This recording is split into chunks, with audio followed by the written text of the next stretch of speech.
Yeah, this business development, which I must admit that, you know, as a younger industry, I feel that we are kind of lacking behind, and would really uh, benefit from experience from, you know, older countries in game development. So yeah, thanks a lot and welcome. Thank you, and let's hope I have that experience to share with you.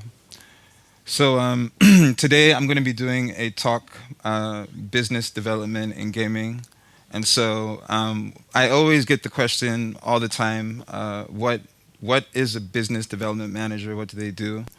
And I've been uh, I've been asking myself the question for as long as I've been working in that role myself. So, but let's dive into it. And the rundown of what we're going to talk about is, first of all, a brief introduction to Avalanche Studios Group, and then a brief history of how I came to work at Avalanche, and defining the business development role in gaming, and then exploring how we do business development at Avalanche. Because as you'll see, as I'll talk about, it is going to be different from company to company, studio to studio, publisher to publisher. And finally, I'm going to share some of my kind of like bootstrapping business development tips for studios that are not as large as Avalanche and other larger publishers. So is that cool? Then, all right. So let's get into it. I'm going to start with just kind of a feel for how familiar people are with Avalanche. When I show this image, does anybody in the room know automatically what games this is? Can I just see some hands? All right, that's like half of you. When I do the same here, does anybody know this? All right, a quarter of you. This one, less of you. The last one is a bit tricky. Aha. Yeah, really? Okay, good. So, so it's exactly. These are obviously all games made by Avalanche. The first one was Just Cause. The second one was Mad Max. The third one was The Hunter Call of the Wild, and the last one was a game called Generation Zero. Um, so Avalanche actually historically been doing work for hire, which means we kind of do work with external publishers on IPs. So these games here, for example, Mad Max, Just Cause, Rage 2, those are not our own IPs, but different companies approached us to work on those IPs. They did so specifically because Avalanche has developed. We developed our own proprietary engine. It's called the Apex engine, and it can do some things pretty well. At least back in 2003, it could do some things pretty well. Today, it's a struggle to keep up with the competition, Unity, Unreal, and whatnot. But then we have our own internal IPs. We have the Hunter Call of the Wild, which is probably the biggest one. It is a very niche game, but also with like a very large and engaged audience. And Generation Zero. Those were the Expansive Worlds brand was kind of like outdoor games, hunting, fishing, and Systemic Reaction was more exploratory action adventure games. But it's no longer the case that we divide our studios in that way. It's now kind of under one umbrella. But I still just wanted to share that history of Avalanche. And so there you have it. So I'm basically in a role where I'm trying to do business development for the titles that you see. This is kind of our portfolio. So a brief history of how I came to work at Avalanche. And so just again, quickly introducing myself, Banda, but my name is Albert. Most people call me Al. Keep it short and sweet. I'm from a place called Abakwa. It's in Central Africa. You probably never heard of it and need to Google it to find out where it is. And I like video games. I like chess. I like jujitsu. And I like storytelling, not in any particular order, but that's kind of me. Through a series of events in 2016, I found myself in Italy. I was working at a small indie studio called Indie Gala. At the time it was small. I think it's grown a bit more since then. We made a few indie games, but we also had a web store where we sold games. And in 2019, I moved to Sweden. I went to Paradox Interactive. I worked there as a partner account manager, which is a sales job. And then I worked as a product marketing manager. And I pretty much worked on, if you know Paradox Interactive, I pretty much worked on most of the titles, all of the titles that are there. And just in 2023, I moved over to Avalanche, which in Stockholm is down the street from Paradox, actually. So, so that was kind of it. At Indie Gala, what happened was I was kind of the marketing manager. We were selling some games. I've never heard of that game before, for anybody who might know it. And when I saw the game go on sale and it sold so well, I was kind of confused because I said, this game looks so bad. So why is it selling so well? But then I took an interest in that company, and eventually they opened up a position for a partner account manager, and I joined. And there I kind of worked on City Skylines. And even though it wasn't really my job to do that, I was in sales, I kind of pitched an idea for African content in that game because it was where I was from. They were doing, there was an idea from the product team to do like a world tour kind of promotion. And I said, hey, you know, I could probably kind of executive produce the African content. And they let me do that, and I did. And it was kind of during this process of doing that, of kind of sourcing the artists that would work on that, sourcing a musician, you know, to kind of put the music into the game, that I realized that my interest was really more kind of broadly just in business development. And I was looking for those opportunities. And then I found that opportunity at Avalanche and very quickly realized that I didn't actually know what to do in that role. And it was interesting because Avalanche itself, even as large as it was and as long as it had existed, had never had a business development manager before. And so I'd never been one before. And so we had to kind of explore that question together. And I did that for a year. So I actually want to point out that history because I just want to make it clear that I did not come into that role with, you know, with a lot of very formal education about business development and how to do it and kind of, you know, a straightforward process. I came to it more with a creative approach. And so with that in mind, we know Avalanche, we know me. I'm going to try and kind of define business development in gaming. And that was the challenge that I first faced off with when I joined. So in business development, there are a lot of things that you kind of need to navigate. You know, looking at that portfolio, the first thing is you kind of need to have some sort of sense of software development and the process. And luckily, Tadas before, if anybody was here, he kind of showed all those different steps that go into a project lifecycle. You kind of need to know that because what you're doing is going to interfere with that process actually. And for that reason, a lot of business developers are actually not liked by producers. You need to you know, also do some project management because again, you know, from other talks before, you saw there's there's a lot of project management going on. You need to make sure that you're not overly affecting the teams when you're doing stuff. Some math, some economics to understand the area that you're going into. Networking, of course, coming to events like this and meeting people.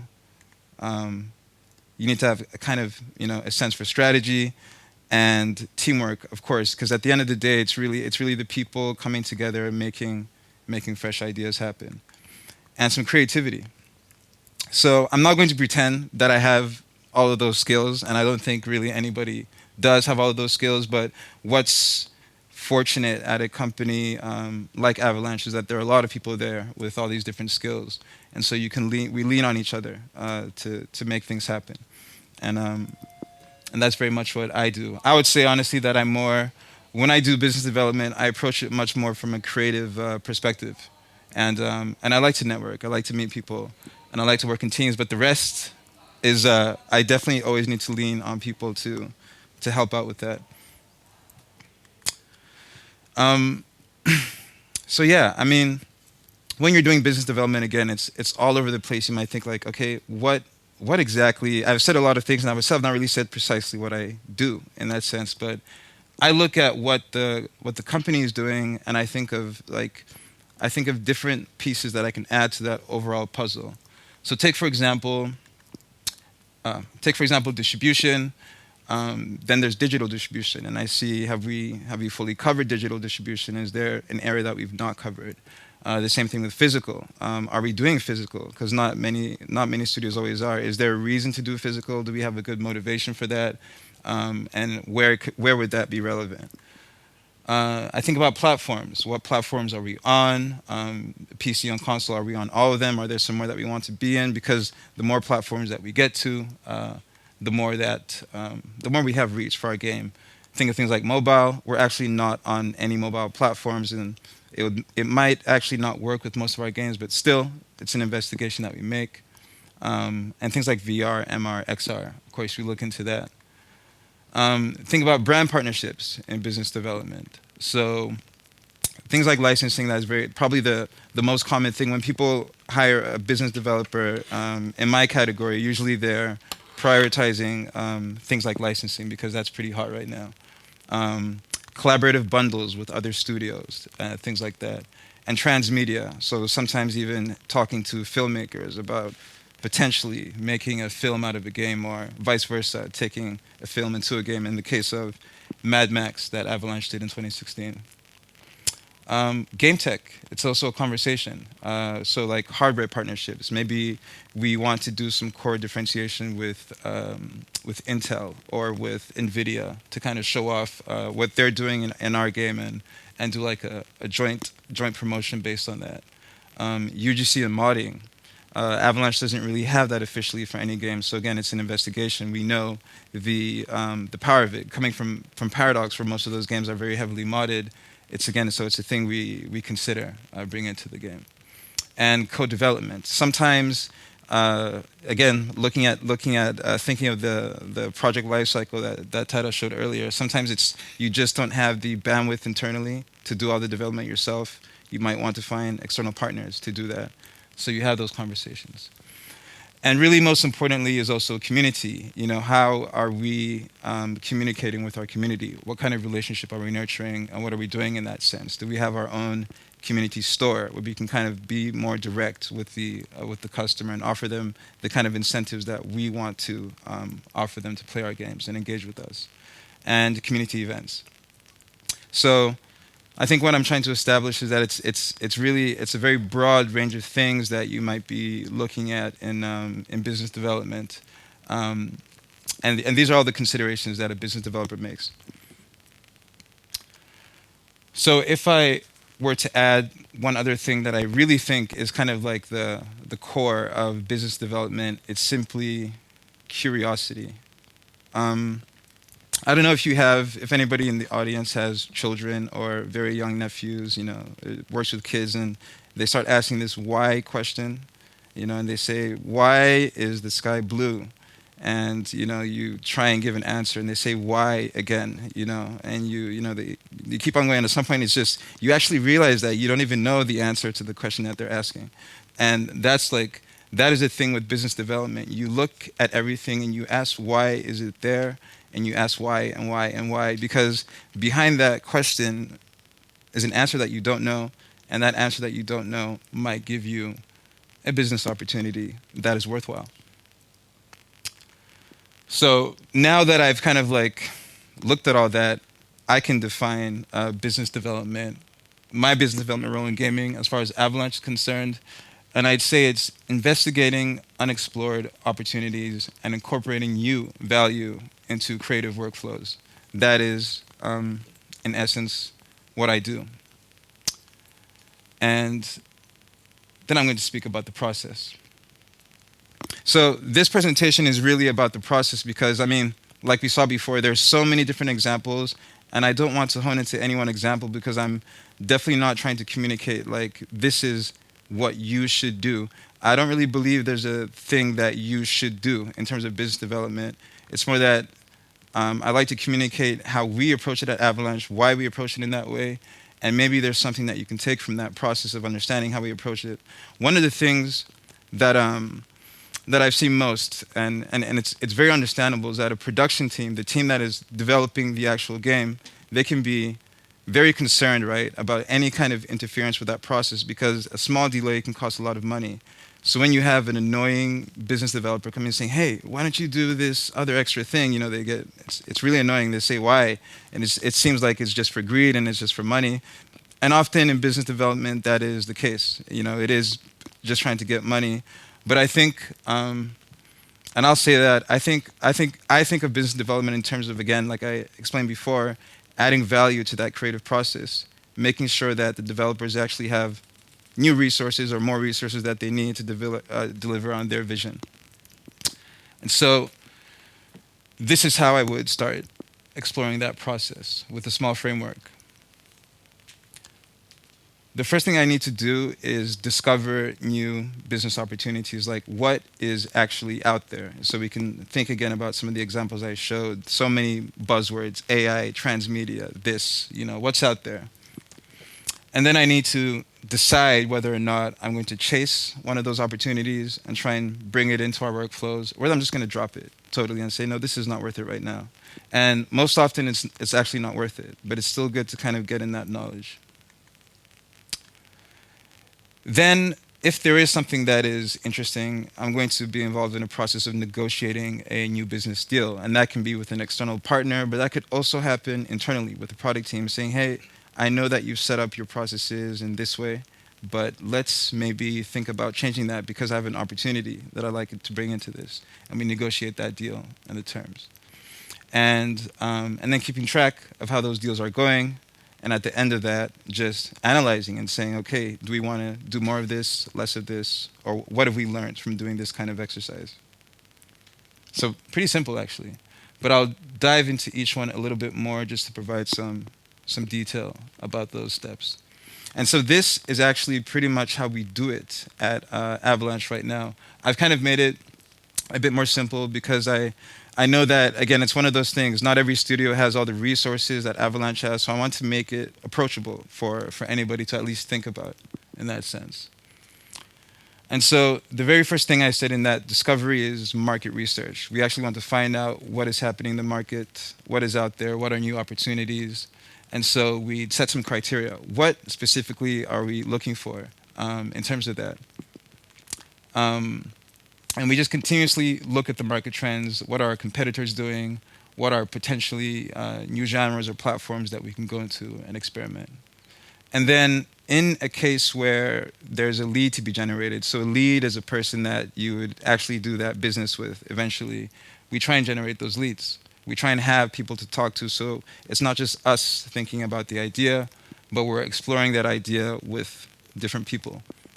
And so that can be inbound, and so we get a lot of messages. So part of our work is kind of filtering those messages and saying, okay, what is actually good here? What can we spend some time on? Or we scout proactively, looking for new partnerships, cold calling, whatever means we can do. Or we come to events like this one and try and meet people and make new relationships. So this is not an activity that my team or I kind of just do by myself, like, oh, this is what we're going to do. It actually, again, it's what I'm also trying to emphasize over and over here. It shouldn't come from us.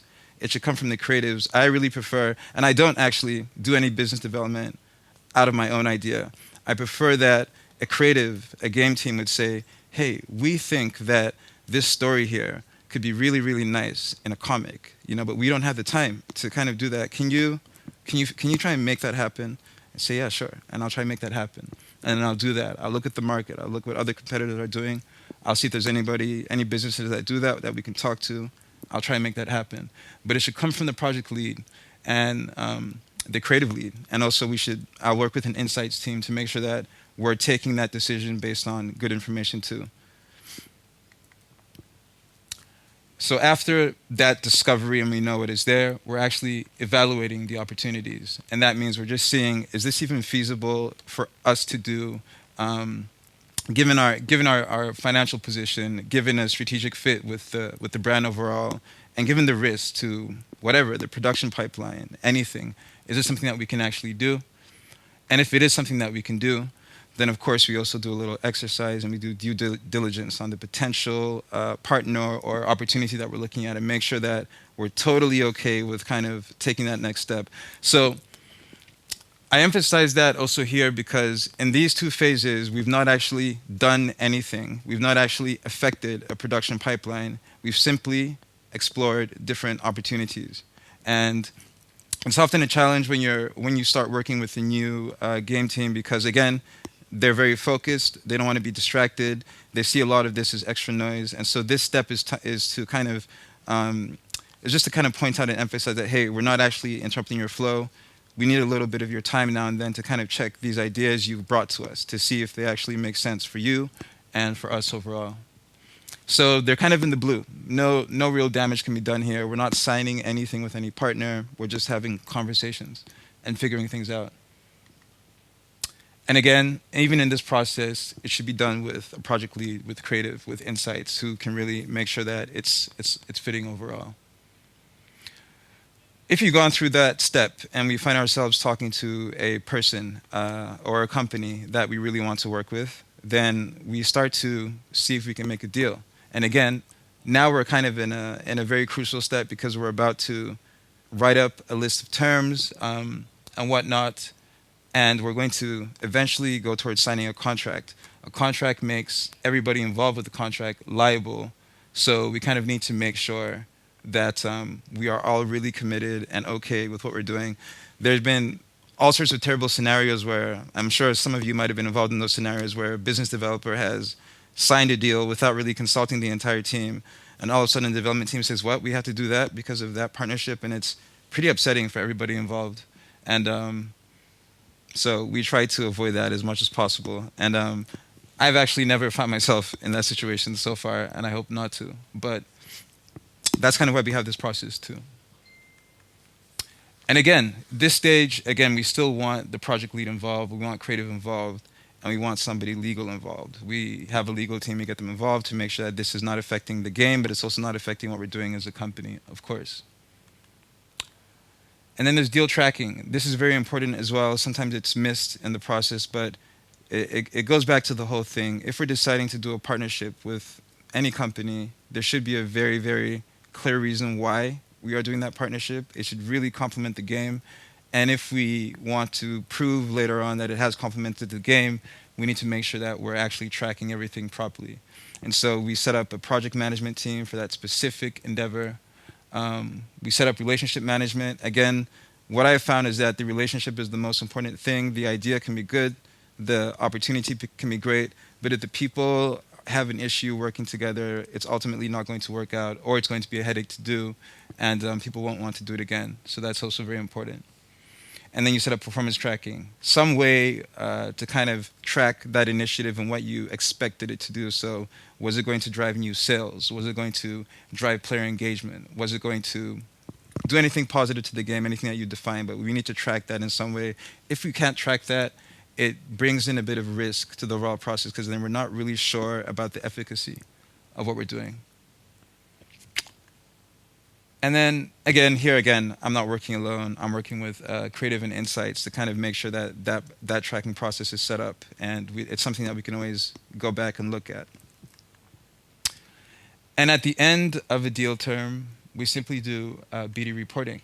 So during the deal term, we have progress and insights, where we kind of give reports on how that endeavor is going and say, yeah, every whatever period we decide, every quarter, every month, we say, yeah, that initiative is going like this. Maybe we should, tweak a few things, or we can just leave it as it is, but we track that.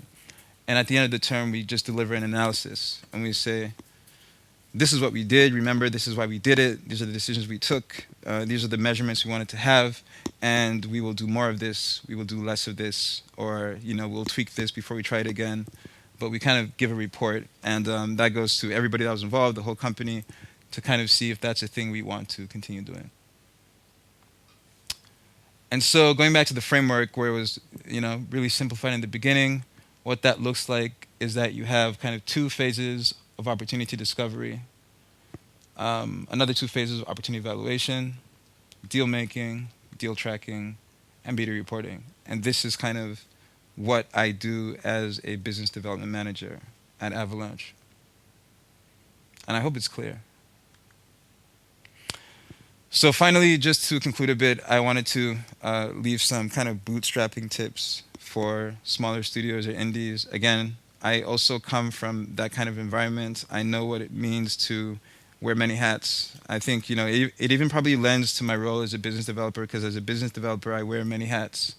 So there are a few things I just want to point out that studios can do if they're interested in business development, if they think there's an opportunity that they want to look into, but they don't quite have the resources or the time to look into. So the first thing, of course, you can do it yourself. That's the first thing. You can just, everything I just said, that process, you can take that process and do it yourself. It's not that complicated. You don't need to rush it. You can slowly, you know, figure out opportunities, meet people, and test if there's an opportunity. That's what you do already. You can also hire an agent or a consultant part-time.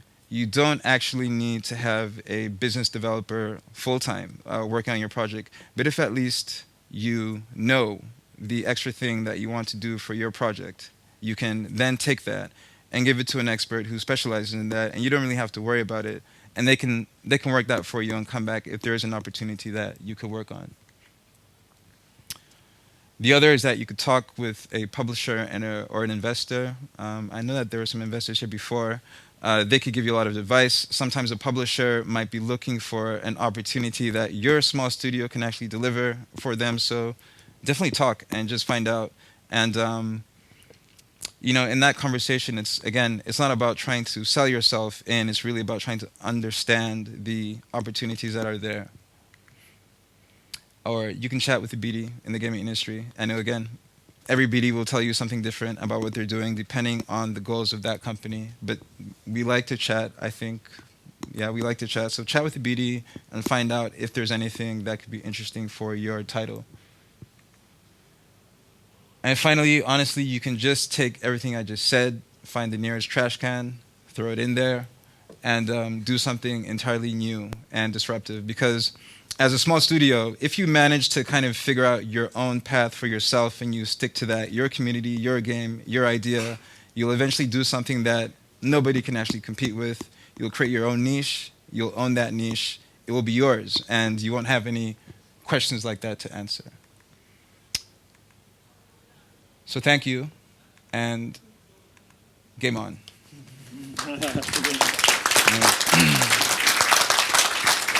Thanks a lot. Thanks a lot.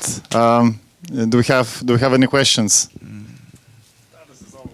Thank you, Al. One question, very curious. How do you judge if an opportunity is worth pursuing? Can you talk a little bit about the opportunity evaluation stage a little bit more? Yeah, absolutely. And here maybe I can draw an example from Avalanche. So take the hunting game, Hunter Call of the Wild. When I joined, they said, hey, you know, we've discovered through research and telemetry that actually a lot of our players, they are in real life hunters, right? So we think that maybe we have a licensing opportunity here. And we could talk to real world brands about kind of bringing their products into the game and, you know, doing some kind of cross promotions and whatnot. And so again, the idea, first of all, comes from the product team. It comes from those insights that they've spent, you know, a lot of time kind of researching and bubbling up.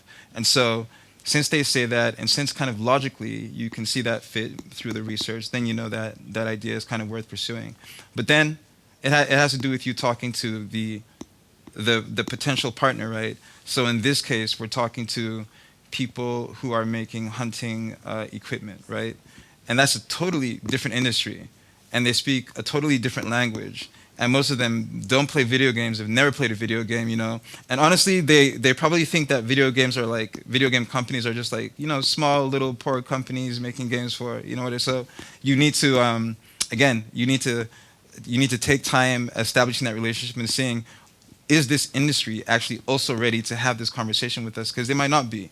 I think when I joined, that conversation with some partners had been happening already before I joined for like 2 years, and nothing had kind of gone off the ground, you know. So that's how long it could take. But it's like that, you know. You feel it out. We feel it out internally. We go out into those industries and we feel it out with them. And if we feel there's a click, if both parties are interested, then we know there's something we want to try. We still can't be sure of the results, but at least we're kind of operating on a feeling that is, on a vision that is also based on some decent insights. Cool. So it's not just about the money. No, it's not. Thank you. Yeah. Thanks. Do we have more people?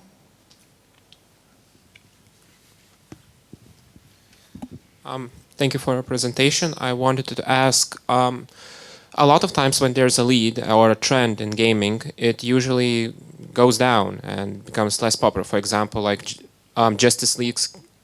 Suicide Squad Kills the Justice League was started development when just Suicide Squad was recently released, and arena shooters and looter shooters were a high popularity, but during their development cycle, all of them were oversaturated and already forgotten, and indefinitely the game flopped. How do you evaluate the risk of that lead getting out of fashion when your product is finished? It's such a good question, and you don't really, right? You cannot, who knows the future? So I always tell, when I work with people, there are a couple of common resources that publishers look at. They look at like Newzoo for data, and they're reading all this very interesting insights, but at the same time, everybody's reading those insights. And so you kind of find a duplication. People, companies that will simply follow those insights, you find a duplication of that happening, which is what you're talking about, right? This game made it popular. Every single other studio now is like, oh, it's popular, we're going to copy that. And that's most likely a mistake. So it goes back again. The product team, they need to be sure that this is actually a fit for their game, and that has to do with their game. And the audience that is playing their game, you're making that game for that audience, right? You're making that game for that player pool. Have they expressed that that's something exciting for them? Are you totally forgetting your core audience and just building the next hype thing that you saw? Are you actually focusing on your audience, building a game for them, delivering more of what they want? So it will be that. If a trend that was just really hot right now came onto my desk, that's the first thing I would look at. I'd say, yeah, that's cool, but what does this mean for our game? Kind of bring it back to reality, to the basics, right? What does it mean for us and our community and the insights that we have? Is it actually matching, or is it just something that is hot that we can't really predict? If it is matching, we'll probably go for it, whether it's a fad that's going to disappear in a few weeks or months or whatever, or it's something that's going to live. But again, it needs to be authentic, right? It needs to fit the vision of the game itself for us to kind of dive into it, is what I would say. Thank you for your answer. Thank you. Oh, good. You said your work is creative, but do you prefer to work with like your old IPs and let's say your partners, or just are you actually like trying to explore and make new games, interesting games? We are. So a large publisher often always has like, some new IPs in the pipeline. Mm-hmm. At the same time, that when you have a fan base for a franchise, sometimes they're asking you, right, you need to listen to your community. You always need to listen to your community, really. That's where, that's where the gold is. They're telling you what they want. If they say they want a sequel, they want a sequel. If they're not saying they want a sequel, maybe it's time to explore something else. Maybe you want to explore something else. So for me, again, if you're asking me personally, there's a lot of stuff that, when you're in a role like this, when you're in the industry, everybody always has a lot of different ideas that they want to bring up and execute. But again, somebody from Raw Fury earlier talked about, the importance of, deciding who's going to lead certain initiatives. And I will wait actually to hear what the company management says we should go for before I start executing. Because again, if I just run out there on my own and start chasing certain opportunities, I'll bring them back in, and the company will not be ready for that.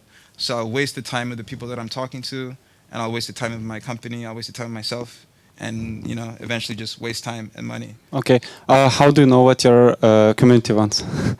You listen, right? Yeah, but how? Like you just read the Steam comments or something like? So yeah, there was somebody earlier at a different talk who asked a question about it was on the marketing talk. He said it was a question that's related to this, where he said, how do you know exactly what to market? Your community, you need to make them real. Realize that they are real people playing your game. Some people will do a pretty random survey and look at the numbers on the survey and be like this.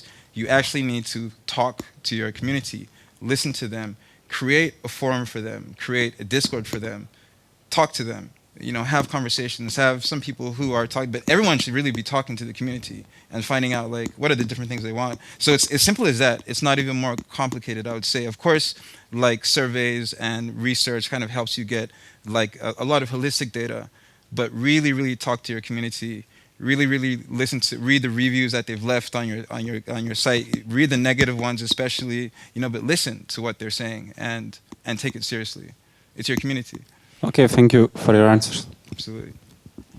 Thank you. Oh.